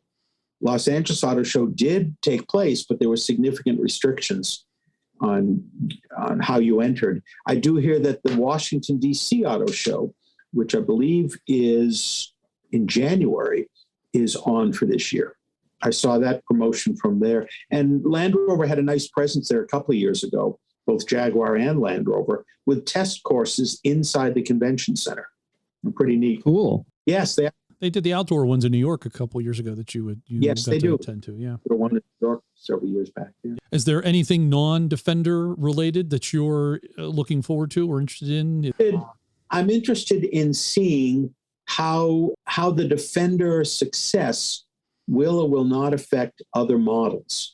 So the Defender price point starts low enough so that if you were looking at a Discovery Sport, maybe you really want a Defender instead. And if you don't need all the seating implicit in a Discovery, maybe you're going to a Defender. Is it cannibalizing sales between them? The other model that, of course, is sort of in limbo to me is the Velar, the Range Rover Velar. There's no lack of sales, but I'm intrigued, frankly, that there's very little promotion about it. Yeah. You don't see much about it. So exactly what's its successor going to be? Does it go upscale itself as the Range Rover pushes upwards? And does it become sort of its own sub-brand that way? I don't know. And it and how it connects with the sport. You have Range Rover Sport, Range Rover Velar, the full-size Range Rover. And No, if you look at the first Velar, which essentially is the same one you see now, and then you look at the interior of the new Range Rover, you realize that the Velar template, the interior template, is the new Range Rover. So to that degree, it's, it served a good function. It showed the viability of these changes that are planned. It's just a question of where that model goes. I do know that the success of each of those models is important to the company as a whole. And for those of us who really want to treasure the more utilitarian Defender lineup, it would not be possible without the capital success of those other models. Right. These are expensive things to create. The push to electrification for various regulatory purposes, or as JLR is doing, really serious looks at hydrogen power. Mm-hmm. So you can, obviously, if you can distribute hydrogen, you can keep the internal combustion engine as we know it and just have a different fuel. Jaguar Land Rover is paying attention to that. And so is Toyota, as a matter of fact. Those are the two big ones that are looking at hydrogen, but it offers a lot less infrastructure issues than does an electric vehicle, particularly for the United States. I'd like to look at the hydrogen fuel cell as an electric vehicle technology. I think that would be awesome. Yes. And I'm sure that they are. Nothing's really leaked out right now, but the real issue really comes down to infrastructure. Right. How many charging stations you have in the states and provinces you live in, but we sure don't have a lot in Maine, and I'm not certain how they're going to get out to the boondocks out here.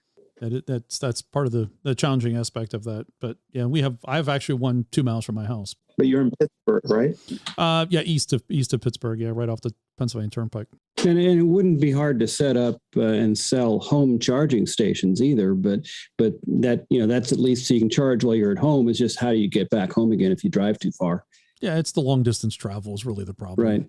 Right. And that's where the hydrogen fuel cell would help, because you can get phenomenal driving range out of that. Although there are folks working on faster charging, so that Teslas, I think at this point, they can charge pretty quickly in 80%, I think in about 20 minutes. It's that last part that's difficult to charge, but they're getting better at it. But your point is taken.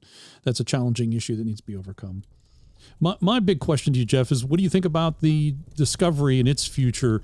It seems that it was floundering for a while, but now that we see that Range Rover is moving into luxury, super premium, I suspect that Disco may move up to take over the old Range Rover slot. My thoughts are twofold. One is I have some thoughts that I want to share with you, but I do need to ask once again for another log break that I need to go get wood. And now, time for a log break.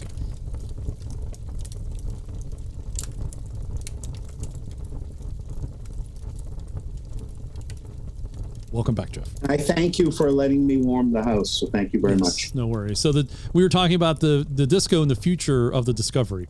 Well, I think the future is very healthy for the Discovery. It is just, I have an interesting reflective story. And when the new Discovery, the Discovery 5 came out, I remember interviewing Jerry McGovern and asking him if he had heard any of the criticisms within the U.S. market about it. And one of the softball criticisms was it looked just like the Ford Explorer of that vintage. And what I realized, he was surprised. He didn't see the connection.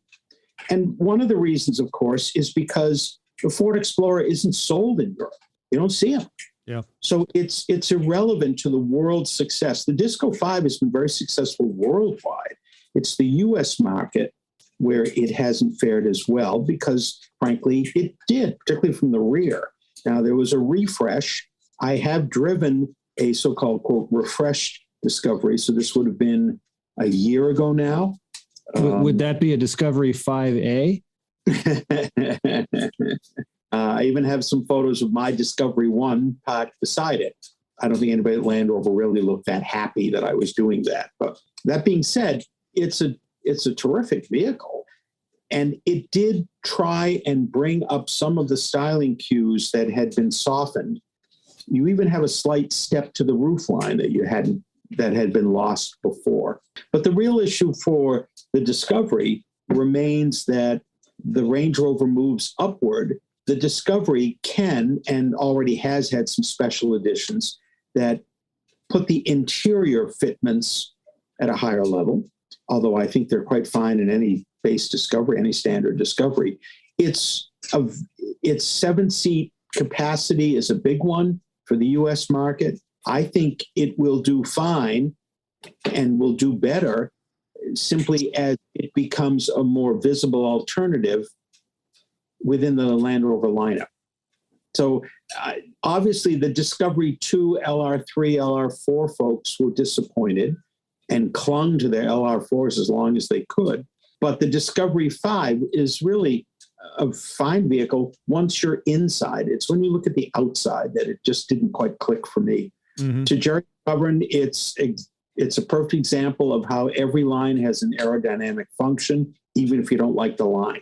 It has a function, and functionality is very big to him. And for the rest of the world market, the Discovery is very successful for Land Rover. It's been a good model for them. And it's, approaching its 40th year now? 89 was the first year. Yeah, I think 90 in the US, I think, first year. No, 94 model year was the first year. Exactly. Came in after the Defender. Yeah, after the 110.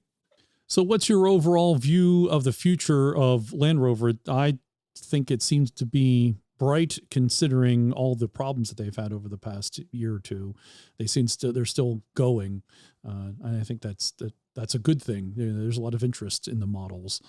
There's a lot of interest in the models. Fortuitously, there's a lot of interest in automobiles overall. So Land Rover is benefiting, just as every manufacturer is, that the age, particularly in the US, the average age at 11 and 12 years of vehicles is finally meaning they've got to be replaced. And the real question then is, will there be enough vehicles to replace them? So I think Land Rover will benefit from that. The Tata corporate ownership is still working well in terms of supporting the twin companies. We'll have to see what the Jaguar change means for it. I believe, however, that every manufacturer, and certainly, John, you probably see automotive news as often as I do, every manufacturer right now is beset with issues related to the electronic and the digitization of automobiles. And the same problems, the number of recalls coming back from major manufacturers, hundreds of thousands of vehicles being recalled for one or another digital feature which affects the safety systems. And they're forced to recall. I think Land Rover is going to be in good shape.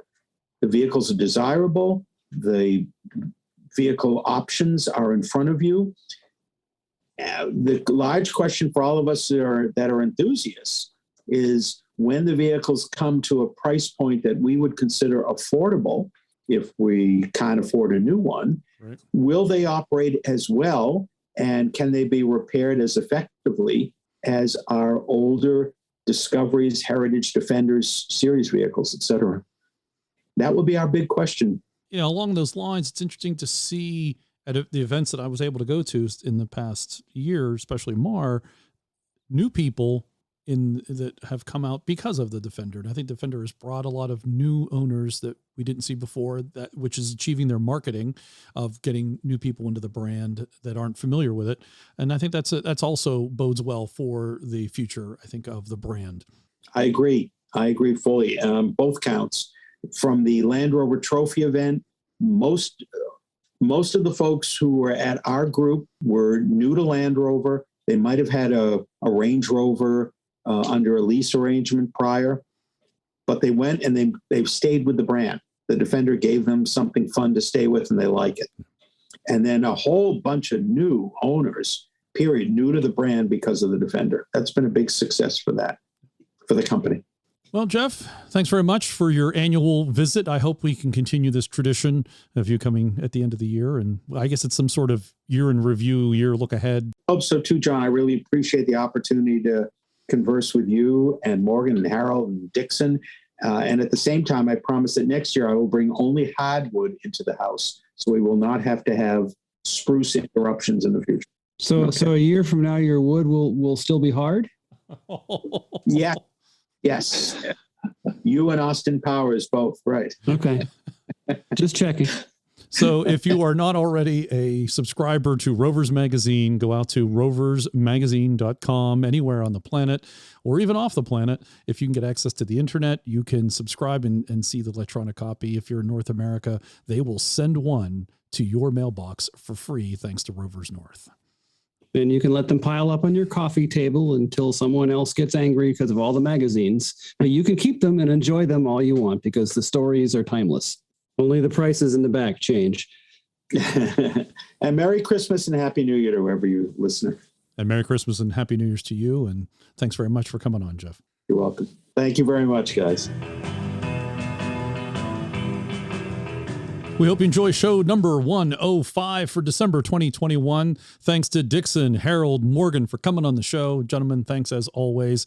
Glad to have you back, Dixon. Thank you. I hope you get your truck. How many days has it been? I know you're keeping track. Well, I saw it just last weekend, but it's been over 600 since it's been here. And thanks, Jeff, for coming on the program and giving us your annual visit. Appreciate it, Jeff. Thanks as always. Thank you very much, John. Thank you, everyone. And thanks to the One True Packs for his continued production support. Be sure to give him a shout out in his disco if you see him somewhere in New York State. And in honor of Land Rover's 75th anniversary, you are invited to bring your Land Rover, especially Series and Defender owners, to the Pittsburgh Vintage Grand Prix in 2023. You now have 18 months to prepare. Visit our website, Centresteer.com, to listen to previous shows and for show notes, which have links to stories discussed in today's podcast, including roversmagazine.com.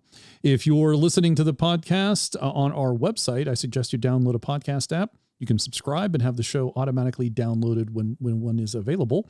We post a new podcast at the end of every month, except for December. Try to get it out before the holidays. You can connect with us on YouTube, Facebook, Twitter, Instagram, email, and voicemail. You can directly support the show at patreon.com/Centresteer. Buy us a t-shirt, a sticker. Buy yourself a t-shirt, a sticker. You can buy us a tee. Click on store on the menu of our website for all the details. And thank you for listening. We'd love to hear from you and what you're up to in your Land Rover. Click on voicemail on the website and let us know. Until next time, I ask you to share the show with one other Land Rover enthusiast. You may now resume your important things.